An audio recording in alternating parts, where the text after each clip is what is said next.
He thought one fancy sentence in French could turn a tired waitress into a punchline right there in front of his date. Big mistake.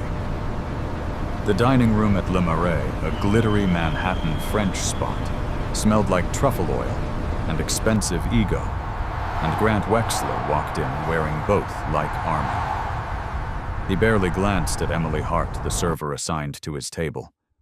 Just her scuffed, non-slip shoes, her raw hands, her help status. His date. Brooke Lane sat stiffly beside him, already bracing for whatever show he planned. Emily kept moving. Water wine list appetizers, smile on pain in her feet, ignored. But Grant wasn't hungry for food. He was hungry for dominance. He declared the wine ruined, slammed his palm on the table, and made sure nearby guests heard every word. Then came the stunt. He switched into an overly formal, archaic French rapid and smug, like he was opening a trap. "Do you even understand me?" His grin said louder than his voice. Emily didn't flinch. She looked him dead in the eye and answered in flawless high Parisian French, correcting his grammar with calm precision and politely dismantling his fake expertise. The room went silent. Grant's smile cracked. Brooke, mortified all night, let out a short, uncontrollable laugh, so Grant escalated. Minutes later, he stood up and accused Emily of stealing his black card, demanding police. Cameras rose. Emily's stomach dropped, because one accusation could destroy her job and the fragile care keeping her father alive. That's when an older gentleman, Lucien Moreau, stood from the shadows. With quiet authority, he told Grant exactly where the card was inside his own jacket pocket. Grant pulled it out, caught. Then Moreau revealed the real power. He could end Grant's financial empire with a single call. And in one unforgettable night, Emily didn't just win an argument, she reclaimed her future. Grant Wexler didn't just lose control, he needed revenge. You could see it in his jaw, in the way he snatched his phone like it was a weapon. He couldn't outsmart Emily Hart, so he tried to erase her. "My card is missing," he thundered loud enough to make forks freeze mid-air. "Search her. Call the NYPD. This place is a circus." Every head turned. Every screen tilted toward Emily. For a split second, she felt the old panic claw up her throat, the kind that doesn't come from embarrassment, but from math. Rent due. Bills stacking. Her father's care hanging by a thread. One accusation like this didn't just ruin a shift, it could ruin a life. Grant stepped closer, voice dripping with certainty. "Empty your pockets. Right now." Brooke Lane sat frozen mascara starting to smear shame, tightening her shoulders like a seatbelt.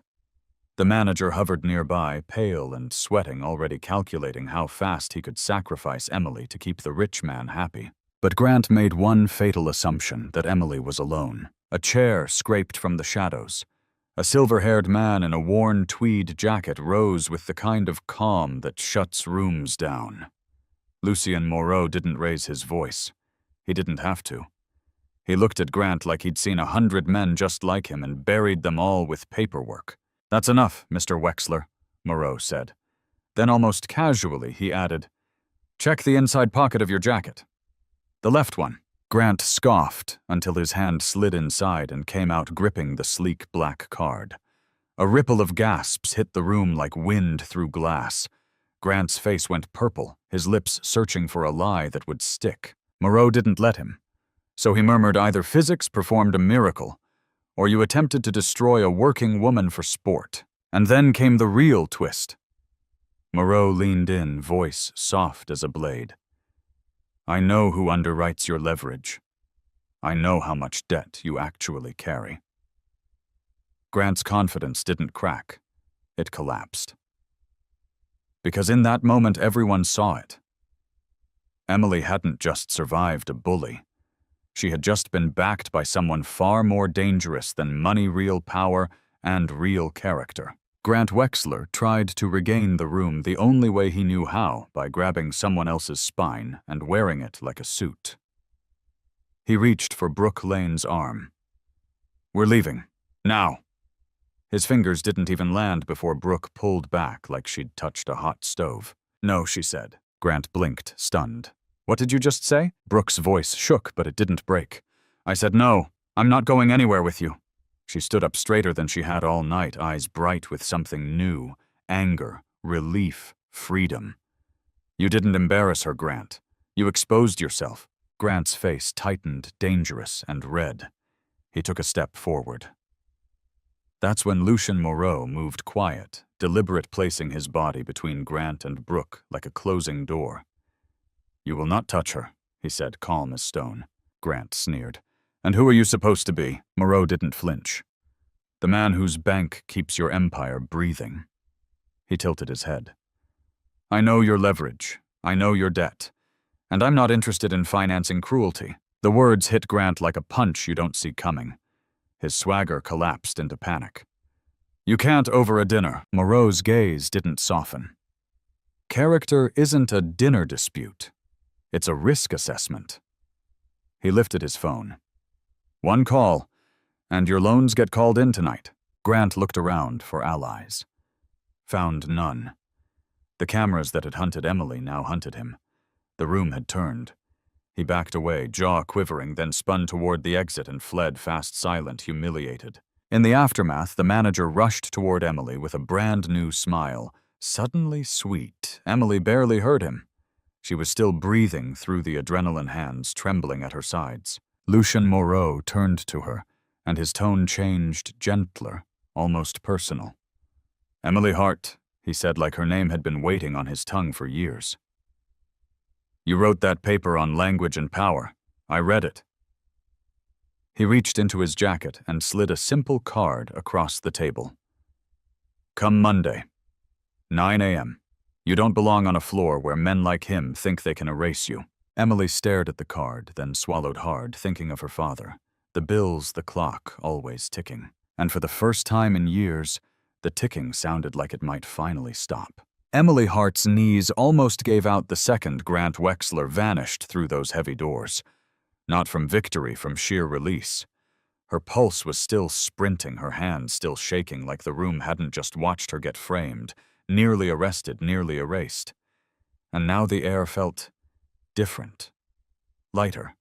Dangerous in a new way. That's when Brooke Lane reappeared, no longer a quiet accessory in a red dress, but a woman who looked like she'd just stepped out of a burning house. Her eyes were wet mascara smudged at the edges, and she clutched her purse with both hands like a life vest. She walked straight to Emily, voice cracking. "I'm sorry," she whispered. "I should have stopped him. I was scared of him." Then she reached into her purse, pulled out a thick stack of cash, and placed it on the table, heavy, undeniable. "This isn't a tip," she said, swallowing hard. "It's an apology." Brooke slid a napkin across the table with a number scribbled on it. "My dad owns a gallery in Chelsea," she added. "We need people who actually know history culture. Real things. If you ever want a job where you don't have to smile through abuse, call me. Please." Emily stared at the napkin like it might dissolve. A moment ago, she was the help.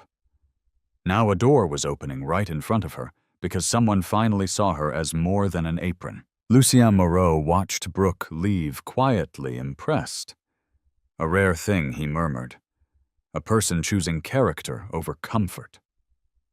Then he turned back to Emily, his gaze sharpening, not cruel, but precise. Now he said, lowering his voice, "Tell me about the life you lost when you left Paris." Emily's throat tightened. Because the truth wasn't pretty. It was survival, and she'd been surviving for far too long. Emily didn't answer right away. She stared at her hands, raw red, still smelling faintly of sanitizer, and hot plates like they belonged to someone else. Then her voice came out thin, honest, and tired. "I was supposed to be finishing a PhD," she said. "Comparative linguistics. Paris. The kind of life people clap for." Lucien Moreau didn't interrupt. He simply waited the way serious men do when they already know the weight of what's coming. My dad had a stroke. Emily continued, swallowing hard. A bad one. Overnight, I went from debating verb tenses in lecture halls to arguing with insurance companies on the phone. Bills hit like a tidal wave. Rehab, meds, a facility that costs more per month than most people's rent. Her eyes burned. She blinked fast, refusing to let tears fall in this room full of strangers. I left everything she whispered. My program. My books. My future. I came back because he raised me alone after my mom died. He worked with his hands so I could work with my mind. And then, her breath caught. Then he couldn't speak. Aphasia. The cruelest joke. Lucien's expression didn't soften into pity. It sharpened into respect. So you traded your dream for his survival, he said quietly. Emily gave a small, broken laugh. Dreams don't pay copays. Lucien reached into his jacket and pulled out that simple card again, the one that didn't scream money, just certainty. Emily, he said, leaning forward, a mind like yours shouldn't be wasting itself on men like Grant Wexler. He tapped the card once, like a gavel. My foundation is opening a Manhattan division. We're digitizing private letters from 18th century French aristocracy, millions of pages no one has properly studied. I don't need another manager. I need someone who can read fear between the lines. Emily's heart thudded. I can't afford to take a prestigious job, she said, almost apologizing. My dad's care. Lucien's eyes held hers. Then don't take a prestigious job, he replied. Take a real one that changes your life. Lucien Moreau pulled a pen from his pocket like he'd done this 1,000 times, quietly, decisively, and flipped Brooke Lane's napkin over. Emily watched the ink move her stomach, tightening with that familiar reflex, don't hope. Hope is expensive. Hope gets you hurt. He slid the napkin toward her. Emily's breath stopped. A salary number sat there in bold strokes, so high it didn't feel real, like something you'd see on a billboard not offered across a table to a woman in a wrinkled apron. Her eyes flicked up, searching his face for the punchline. There is no punchline, Lucien said, reading her panic like a language. This is the job. This is the pay. And it comes with full benefits. Emily swallowed hard.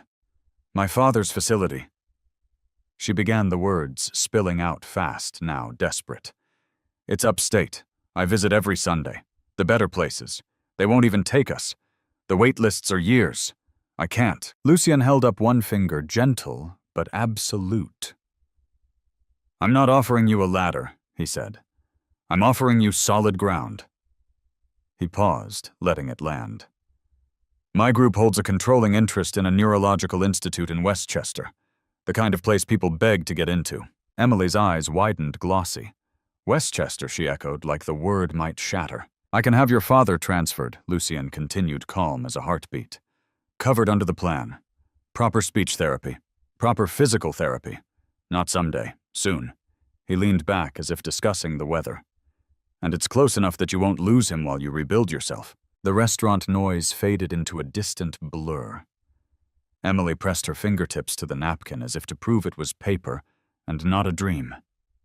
Her voice cracked. Why would you do this for me? Lucien's gaze stayed steady. Because tonight, he said, you reminded a room full of rich people that dignity doesn't come from money. It comes from character. He stood nodding once toward the card. Monday, 9 a.m. Comfortable shoes. We have a lot of reading to do. And for the first time in years, Emily didn't feel like she was drowning. She felt like she might actually breathe. 6 months later, the woman who used to limp through dinner service at Le Marais walked into a sunlit library wearing shoes that didn't hurt. Not designer. Just solid. Quiet. The kind of comfort that says, I'm not surviving anymore. Emily Hart sat at a wide oak desk inside the new Manhattan wing of the Moreau Foundation, a magnifying glass in hand, studying a faded letter dated 1794. The ink had bled with time, but the emotion was still there. Fear tucked into verb choices, hope hiding in the pauses between lines. Director Hart, a young assistant, called softly. His name was Mateo Reyes, fresh out of grad school, eyes bright with the kind of belief Emily used to have. The translations for the DeMercy letters are ready for your review. And there's someone in the lobby asking for you. Emily didn't look up. A donor. Mateo hesitated. No. He didn't give a name. But he's in a wheelchair. He's with a nurse. The room tilted. Emily stood so fast her chair whispered across the floor. Her heart slammed like it remembered every long Sunday drive, every bill, every night she counted tips in the subway. She walked down the hall past glass walls and rows of manuscripts and pushed into the lobby, and there he was, her father. Jack Hart sat in a sleek motorized chair, cheeks fuller, eyes clear, wearing a clean flannel like he'd reclaimed a piece of himself. A nurse stood beside him, smiling gently. Emily stopped a few feet away, suddenly afraid to breathe. "Dad," she whispered. "Is something wrong?" Jack lifted his left hand, steady, intentional, and reached for her. His mouth worked muscles fighting for the shape of a word he'd been chasing for years. "Then rough as gravel, but unmistakably real," he said Emily. Her knees hit the floor before she even decided to move. She wrapped her arms around him and cried into his shoulder, quiet, shaking sobs that tasted like relief. Because in that single word, she didn't just hear her name. She heard her life coming back. Emily stayed on her knees, arms wrapped around Jack Hart, like she was afraid the world might snatch him back if she let go.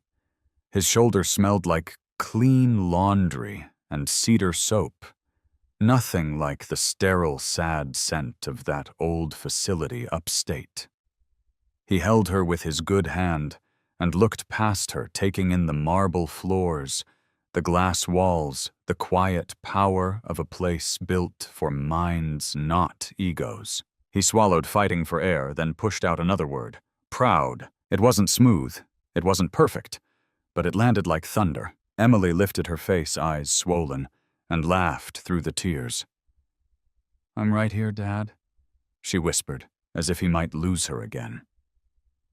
Jack's gaze flicked around the lobby, at the shelves of books, at the nameplate on the wall, with her title at the life she'd rebuilt one hard choice at a time. His mouth worked again. The effort tightened his whole face. "So, proud," he managed, voice cracking on the second word like a door finally opening. Behind them, people slowed as they walked by, not gawking, just quietly witnessing something sacred. Mateo Reyes hovered near the doorway, blinking fast, pretending he wasn't crying.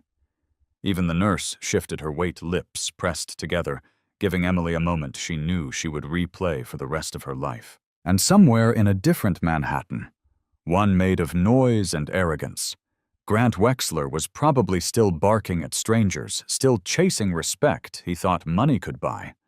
But respect doesn't live in a suit. It doesn't hide in a foreign language. It's earned in the way you treat the person standing across from you. Emily rose slowly, keeping Jack's hand in hers, and for the first time in years, she didn't feel like she was running. She felt like she'd arrived. "Before you scroll away, tell me in the comments if you were Emily. Would you have stayed silent, or spoken up anyway?" And that's the part people miss when they talk about winning. Emily Hart didn't win because she embarrassed a billionaire in perfect French. She won because she refused to let a bully rewrite reality, refused to trade her dignity for a paycheck, even when fear was chewing through her ribs. That night at Le Marais, the room learned something older folks already understand. Deep in their bones, life will humble you, but it's how you treat the vulnerable that reveals who you really are. Grant Wexler had money. He had a tailored suit. He had a black card. But none of it could buy what Emily carried into that dining room: grit, intelligence, and a heart that had been forged in hospital hallways and late-night subway rides. When he tried to crush her with status, she answered with truth. When he tried to destroy her with a lie, she stood still and let the truth find its way to daylight. And 6 months later, that truth didn't look like revenge. It looked like a quiet office filled with sun. A father's voice returning one word at a time. A daughter finally sleeping through the night. It looked like a life reclaimed, not loud, not flashy, just real. So, if this story hit something in you, hold on to the message. Don't confuse wealth with worth. Don't confuse education with arrogance. And never ever assume the person serving your water has no story, no past, no power. Because sometimes the help is the smartest person in the room, and sometimes they're about to get their destiny back. Emily Hart's story ends the way the best stories do not, with a clapback, but with a change in trajectory. One night she walked into Le Marais wearing scuffed shoes and carrying the weight of a father's medical bills. 6 months later, she walked into a sunlit library with a title on the door, a steady salary, and her dad's voice finding its way back. Not because she got lucky, because she stayed true under pressure when it would have been easier to shrink to apologize for existing to let a powerful liar paint her as guilty. Here's the life lesson that matters, especially if you've lived long enough to know the world isn't fair. People will test what they think you can't afford to lose your job, your reputation, your peace. And sometimes the only thing that saves you is refusing to hand over your dignity as payment. You don't have to be loud, you don't have to be cruel, but you do have to be steady, because the truth has a strange habit of attracting allies you didn't know were watching. Have you ever been underestimated because of how you looked your age, your job, or your circumstances, and what did you do about it? Drop your story in the comments. I read them, and I know someone else out there needs to hear yours. If this hit home, subscribe for more real cinematic stories that remind us what character looks like in the wild. Hit the like button, ring the bell, and tell me where are you watching from today.